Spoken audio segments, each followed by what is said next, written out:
Valentine's Day is coming up, and this tutorial is my gift to you. You can paint it and gift it to someone you love or simply for yourself. As we paint, we'll practice working with color red, creating smooth, even washes, building depth by working from light to dark and mixing deeper, richer reds without losing vibrancy. It's important to use 100% cotton watercolor paper, at least 300 GSM thickness. We'll be applying multiple layers of water and gradually building depth, and cotton paper handles water much better. Before we start painting, I want to create a clean, symmetrical heart shape as a guide. To do that, I'm using a layout paper, also called tracing paper, or you could use baking paper. On this paper, I'm drawing half of the heart with a simple graphite pencil, then folding the paper to create a symmetrical shape. Instead of sketching directly on my watercolor paper every time, I can reuse this shape. I will place the translucent paper over my watercolor sheet and gently trace the outline to transfer it. And the nice thing is, once you have this guide, you can reuse it whenever you want to paint this heart again. It becomes a small reusable template for future paintings. I'm also taping my paper to a canvas board. This helps reduce buckling and keeps the edges clean. Now I'm going to draw the rose inside the heart. The heart outline we created is only a guideline. It helps keep the overall composition balanced. For the rose, I'm using a reference image. We are not painting something extremely realistic. This will be slightly stylized and simplified, focusing more on structure and values rather than tiny details. When drawing a rose, it's important to notice that the petals are much denser and smaller in the center. They sit closer together and appear smaller. As we move outwards, the petals gradually become larger and more open. Keeping this in mind helps create a more natural structure even in a simplified version. If you prefer, you could also draw the flower on your tracing paper first and reuse it the same way we did with the basic heart shape. But this time I'm keeping my heart template clean so I can reuse it later for different motifs.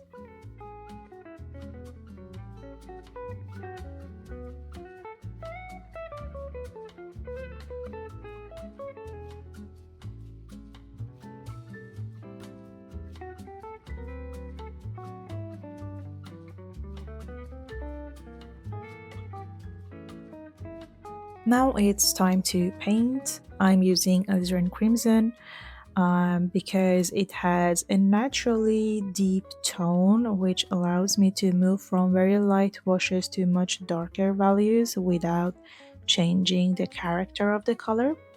It gives me more flexibility when building depth later. Although I'm gonna show you later on what other colors you can use with the red, mix with the red to make it even darker. So we will add our darkest spots at the very end. Now, before adding pigments, I'm applying a clean wash of water over the entire rose shape. I'm wetting the whole flower evenly. The reason I do this is because I want a very soft, cloudy transition in the first layer. When the surface is evenly wet, the pigment spreads gently and creates smooth blends instead of harsh edges. Now I'm adding just a tiny amount of Alizarin Crimson, very little pigment.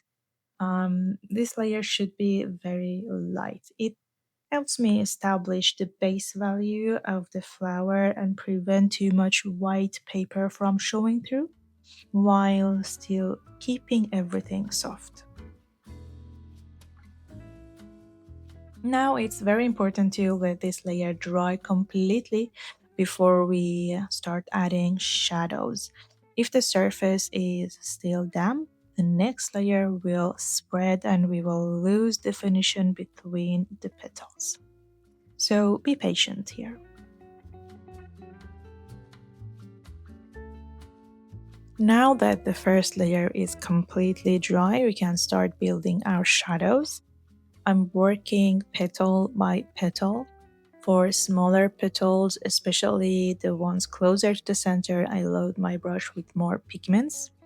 Then I apply the color along the edge that points inward, the side closer to the center of the rose. That's usually where the shadow is stronger. After placing the darker pigment, I clean my brush, take a bit of clean water, and gently soften that edge by pulling the color outwards.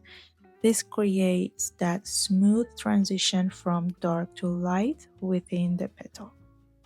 For larger petals, I approach it slightly differently. First, I wet the individual petal with clean water. Then I apply the pigment into the damp area and let it flow naturally. This helps create a softer gradient, especially on bigger surfaces.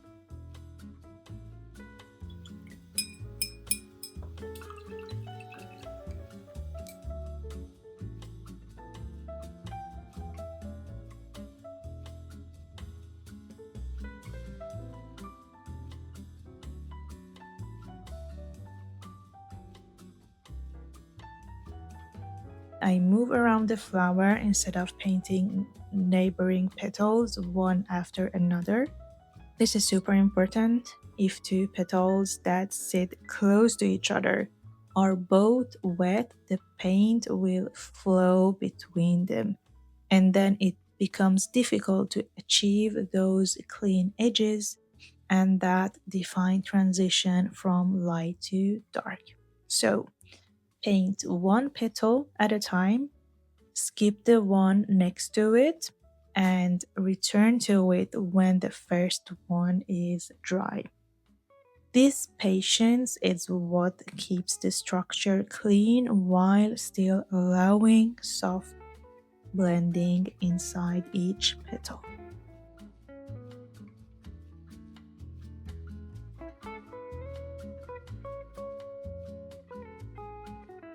For water control and preventing too much bleeding, keep a clean paper towel next to you at all times. If your brush holds too much water or pigment, gently dab it on the towel. We don't want water floating on the surface of the petal. Too much water will reduce control and can create unwanted blooms.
Now I want to deepen the shadows even more, especially in the center of the rose.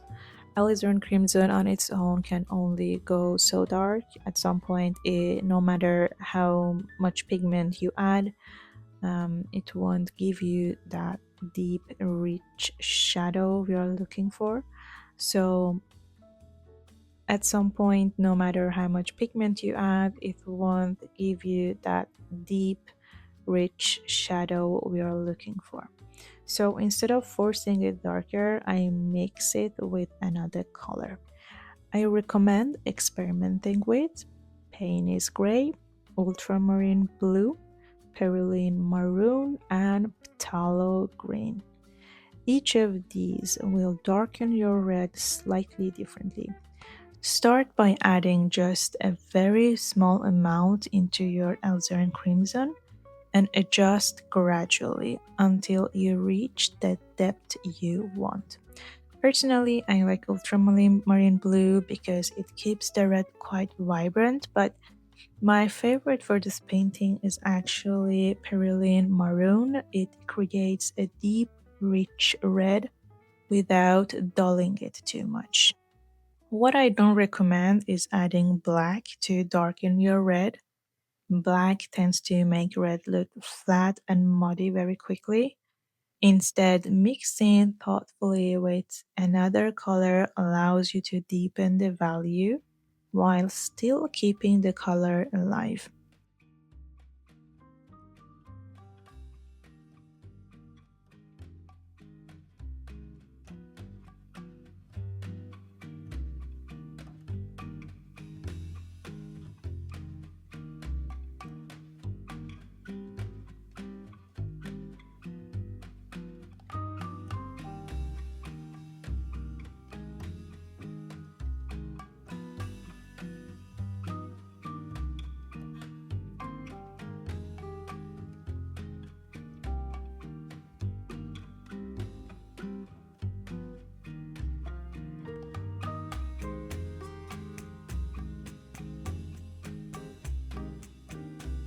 I like to add a small amount of splatter here. I don't want to leave the background completely white. I'm using a very diluted red and tapping the brush lightly. Keep it subtle, just add enough to break the empty space and tie everything together.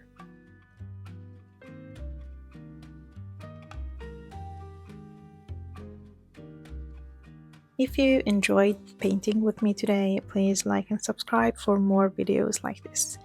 Thank you and see you in the next one.